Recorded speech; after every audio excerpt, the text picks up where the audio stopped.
And the young man speaks.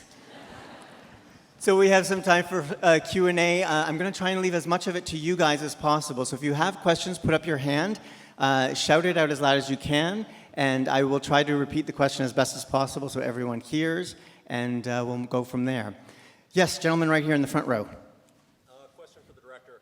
I can't help but think of The Room as being sort of similar to Frank's large head, and I was wondering what attracts you to these stories of people being sort of shut in and then emerging from it. That's a really good question, and I don't know the answer. So the question is, what attracts me? Like Frank is a film about somebody trapped inside a head who emerges, and this is about two people trapped inside a small room who emerge. I'm always interested in either extremely, characters who are living either in a very kind of extreme experience or who are themselves marginal and find themselves on the edge of things. So I suppose that's a similarity, and I think you learn a tremendous amount about people when you see them under pressure or in situations which are really challenging, and I think that's what drew me certainly to this story. Terrific. The lady right here.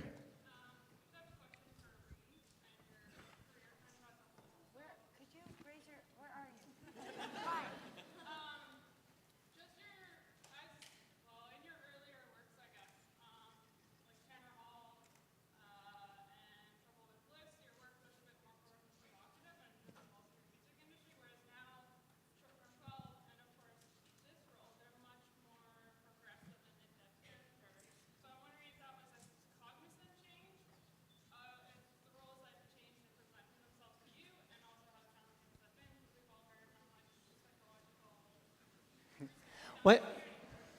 Maybe Brie, just if you can talk a little bit about how you got the role, and let's go from there. Talk about the casting on getting the role. Okay. I had read the book maybe a year prior to finding out that the film was being made, and absolutely fell in love with it, and it suspended my disbelief in a way and made me weep. Unlike, the only other time I had cried like that was when I read Where the Red Fern Grows in 4th grade, which absolutely demolished me. And I just deeply loved Ma and Jack and that story. And so when it came around that they were making it into a film, and Lenny, I guess, had seen Short Term 12 and asked to take a short 30-minute coffee meeting with me, which then turned into a 4-hour-long many ups and downs, tears, hugs, laughter, photos of dogs, photos of children. And by the end of it, I felt even more invested in wanting to participate in this project, because although this is a film that deals with some sensitive material and some darkness, I wanted to work with somebody who loved life and loved humanity and loved children and loved dogs. I have not walked past a dog with you, or we have not stopped everything, no matter, what kind of time crunch we're on, to spend 10 minutes with the angel dog. And that's huge. That's huge. It takes a lot on my end to be able to go down that deep and give myself over to a project like this. And the only way that I can do it is if I know that I have a loving support that's at the end of it, that's never going to let me get too injured.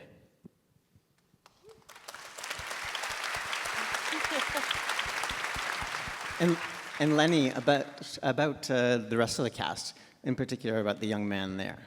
Well, Jake is obviously a product of Vancouver, who, he's a local boy, but that was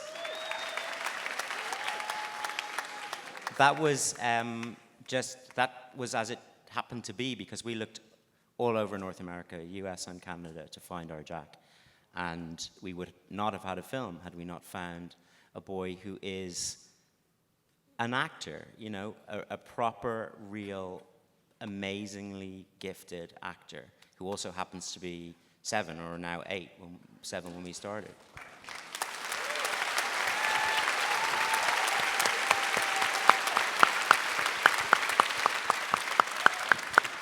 Jake, how was it working with Brie?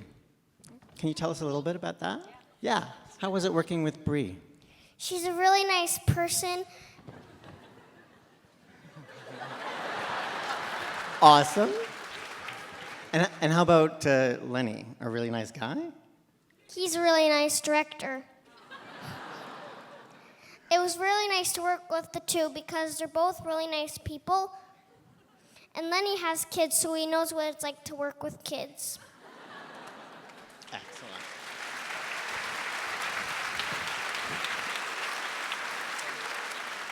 And we have a huge Canadian contingent here. I mean, you guys, yeah, let's hear it for them.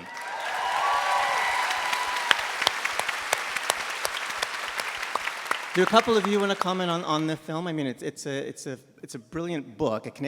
Another person from living in London. Maybe just a few words about working on the project.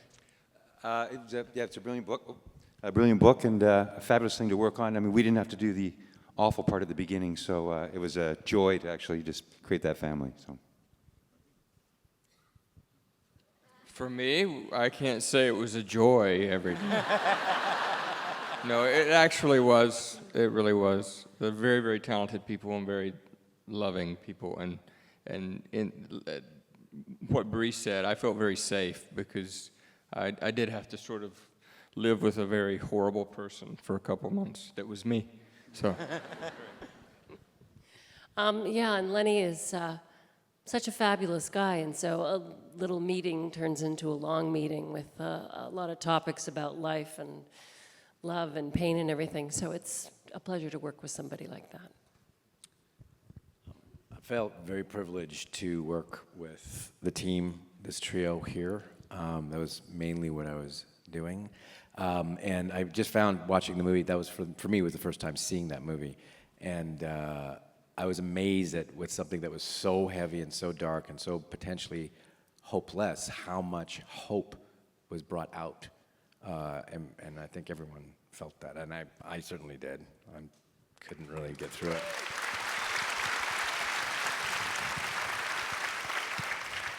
I'd like to second the sentiment that I felt privileged.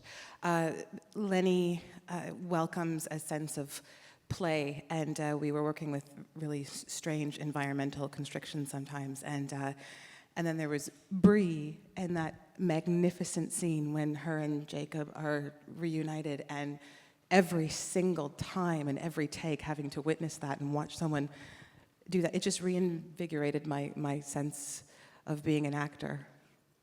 It was beautiful. Nope. Grab that one for you. And just so Emma, you have a chance as well. Seeing your book, your work on screen, did Lenny capture what you wanted? This is where she says no and everything changes. She will. She'll be honest. I hate to sound disloyal to fiction as a form, but it has come to my attention that there are places that perhaps only cinema can reach. Excellent. Well said. Okay, we have time for maybe one more question, and I'm going to throw it back to somebody in the audience, and I will go. Is there someone in the balcony that we haven't talked to? Yes. Yes, right in the front there. Go ahead.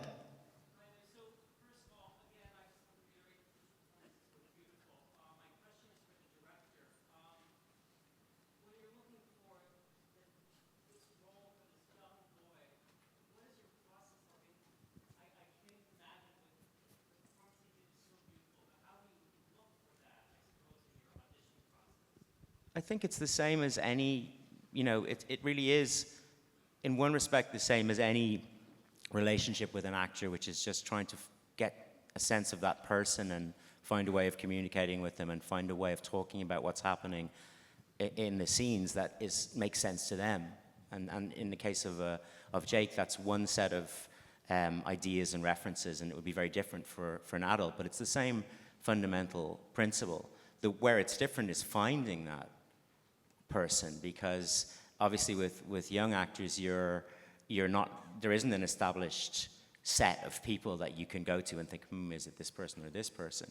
So we just did an awful lot through our casting directors, an awful lot of searching, and met some fantastic boys, and each of whom brought something to it. But Jake had that capacity to take direction, kind of natural understanding of timing, and a way of accessing his emotions that really is incredibly unusual in somebody that young.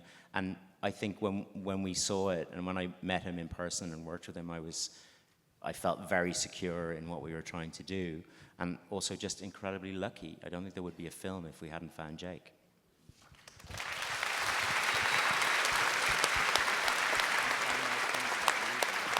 Don't forget, everyone, the Gross People's Choice Award. If you like the film, make sure you vote. Ladies and gentlemen, Lenny Abrahamson and the cast and crew of Room.